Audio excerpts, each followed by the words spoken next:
આજે બાલવાટિકાના ભૂલકાઓને આપણે પ્રવૃત્તિ પોથીમાં ચિત્ર આપ્યા છે ઊંટ અને મંદિર.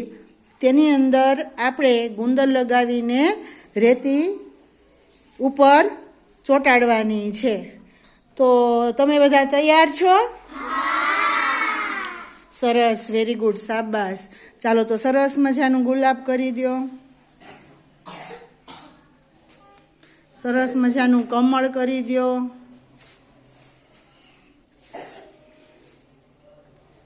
સરસ મજાનું પતંગિયું કરો,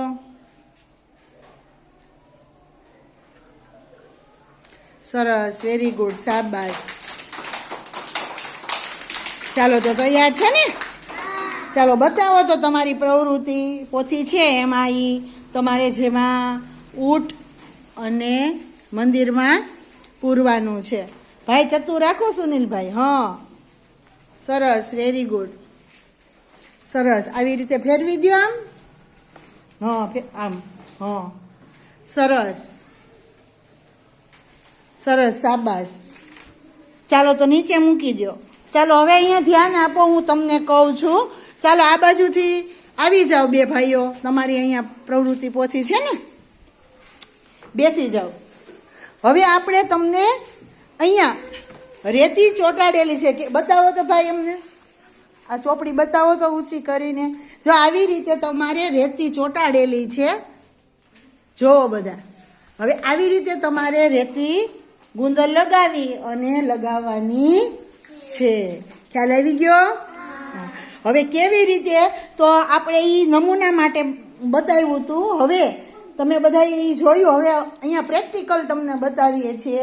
ચાલો ભાઈ ગુંદર લઈ લ્યો, ચાલો ગુંદર લગાવો. અહીંયા ધ્યાન રાખજો બધા. પછી એક આપણે ગુંદર લગાવી અને રેતી લગાવવાની છે. સરસ, દબાવો અને ગુંદર લગાવો. આગળ આગળ જવા દો, આગળ આગળ. હવે પગમાં લ્યો. બસ ઓછું દબાવો ને ત્યાં વધારે ગુંદર લાગશે. આવી રીતે ઓછું કરો, આવી રીતે આમ.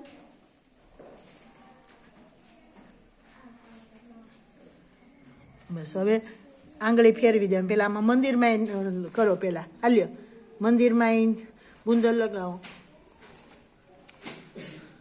ચાલો અહીં ધ્યાન આપજો. આખામાં આમ કરો આવી રીતે. આંગળી ફેરવી દો, પછી આંગળી ફેરવો.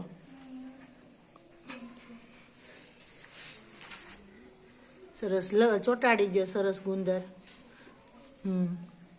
બે બાર રેતી અહીંયા આમાં આંગળી ફેરવો. આ ઊંટ છે ને એનું ઉપર આમાં આંગળી ફેરવો, આવી રીતે ઊંટ. આવી રીતે. હા, પછી અહીંયા લો ફેરો, અહીંયા ફેરો આંગળી. હા,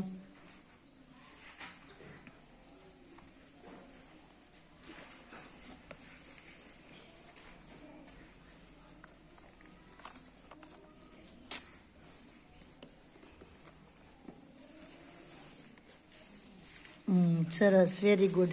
ચાલો હવે તમે આમાંથી રેતી લઈ લ્યો અને ઉપર રેતી લગાવો. તો ચાલો ઉપર રેતી થોડી થોડી બધી ઉપર. હા હા, સરસ, વેરી ગુડ, સરસ. હવે ઓલામાં લગાવો. આવી રીતે અખાઈમાં લગાવી દો. થોડી થોડી એકદમ ધીમે ધીમે ધજા ઉપર. હા, સરસ. અહીંયા બાકી હોય ને અહીંયા આવી રીતે નાખી દેવાય. હવે બે હાથે ચોપડી નિરાતે પકડો, આવી રીતે અહીંથી આમ પકડો અને આમાં લ્યો રેડી દો. પકડો બે હાથે. બસ, સરસ. હવે રાખી દો. સરસ. જો આવી રીતે આપણે બધાએ એક પછી એક ગુંદર લગાવી અને આપણે બનાવવાનું છે. પછી આપણે આને તડકે સૂકવવા માટે જાશું, જેથી સામે સામે પરના ચોટી ન જાય. બરોબર છે? ચાલો તો મજા આવશે બધાને? સમજ્યા? પ્રયત્ન કર્યો? જો ઊંટ છે ને એની ઉપર આપણે રેતી લગાવી છે ને તો ખરેખર ઊંટ છે ને એ રણમાં જ ચાલે છે. રણ આવું હોય ને, આ રેતી રહીને આવી, આ રેતી છે ને તો આની અંદર જ ઊંટ ચાલે છે. એના પગ ભગવાને એ રીતે આમાં બનાવ્યા હોય છે. અને ઊંટ એકસાથે ઝાઝું પાણી પી લે તો તેને અઠવાડિયું કે થોડાક દિવસ માટે પાણી પણ નથી પીવું પડતું. રણમાં તો બહુ પાણી ન મળે એટલે એને એ પ્રમાણે પ્રેક્ટિસ હોય છે. તો એવી રીતે આપણે પણ અહીંયા ઊંટ રેતી લગાવી છે. તો તમે બધાએ ઊંટ તો જોયું હશે, બરાબર? તો આપણે અહીંયા પાણી મળે છે એટલે આપણે પાણીનો સારો ઉપયોગ કરીએ છીએ, પીવા માટે, વાપરવા માટે. પણ અમુક જગ્યાએ તો પાણી જ ઓછું છે તો શું કરે? તો એ લોકો પાણીનો બગાડ ન કરે. એટલે આપણે પણ પાણીનો બગાડ કરવાનો નથી. બધી જગ્યાએ જોતું પૂરતું પાણી વાપરવાનું, બરાબર છે? પાણી પીવાનું, તરસ લાગે ત્યારે પાણી પી જ લેવાનું, પણ ખોટો બગાડ કરવાનો નહીં. ઘરે પણ એવી રીતે બધે પાણીનો ઉપયોગ થતો હોય તો આપણે ધ્યાન રાખવાનું. પછી આ મંદિર છે તો મંદિર પણ રેતી ને ઈંટથી બનેલું છે ને, મંદિર પણ એવી રીતે બન્યું છે. પણ અત્યારે તો મંદિર સાથે બધું આપણા કેમ સ્કૂલ બની છે, જોવો છો ને તમે? તો આની અંદર વપરાયેલી છે રેતી છે, ઈંટ છે, સિમેન્ટ છે, આ બધું વાપરી અને મંદિર બનાવવામાં આવે છે. આ આપણું એક મંદિર છે ને, મંદિર છે ને, બાળકોનું મંદિર છે ને. તમે બધા દેવતા છો ને, હનુમાન દાદા છો? હનુમાન દાદામાં કેટલી તાકાત હોય બતાવો તો. હા, વાહ, સરસ. બનવું છે ને તાકાત વાળું? તો સારું સારું ખાશો, ભગવાનને પગે લાગશો, મમ્મી પપ્પાને પગે લાગશો, મંદિરે દર્શન કરવા જાશો. જાવશો ને? ન જઈ શકો તો ઘરે તો મંદિર હોય ને, આપણે એ તો હોય જ છે. પણ સ્કૂલે આવીને રોજે આપણે મંદિર છે એટલે આપણે રોજે કોને પગે લાગવાનું? માતાજીને. કોને પગે લાગવાનું? માતાજીને. પ્રાર્થનામાં બેસો છો ને તમે? તો કેવી સરસ આપણે પ્રાર્થના કરીએ છીએ. તો સરસ મજા આવે છે ને બધાને પ્રાર્થના કરવાની. તો એમાં પણ આપણે એ પ્રાર્થના છે એ આપણે એના નમન જ છે, નમસ્કાર છે. આપણે એ પગે લાગ્યા જ કહેવાય ને, બરોબર છે? તો આપણે આવી જ રીતે હંમેશા સારું સારું શીખીએ છીએ. મંદિરમાં એમ જ હોય ને, સારું સારું શીખવું પડે ને તો જ મજા આવે ને. સારું સારું, હે ને? બહુ ગમે ભાઈ મંદિર? જયભાઈ, બહુ ગમે મંદિર? તો આ તમે તિલક આ ભાઈ કરીને આવે છે એમ તમે આવો છો તો આ તિલક કેમ નથી કર્યું? ભૂલી ગયા હે કે તોફાન કરતા હતા? કાંઈ વાંધો નહીં હો. આપણે જાતે શીખી જવાનું. શું કરવાનું? ઘરે કંકુ લઈ અને જાતે ચાંદલો કરતા શીખી જવાનું. જો સરસ, બરોબર છે? તો આપણે આપણી રીતે જો આ ભાઈ કે હા જો, એટલે આપણે મંદિરમાં જઈએ છીએ ત્યાં કંકુ હોય છે ને, ચાંદલો કરીએ છીએ ને. હા, બધાય મંદિરમાં અલગ અલગ ભગવાન હોય, અલગ અલગ માતાજી હોય. તો આપણે આ નિશાળ છે તો અહીંયા આપણા જે માતાજી હોય, જે ગુરુજનો હોય એને આપણે નમસ્કાર કરવા જોઈએ ને.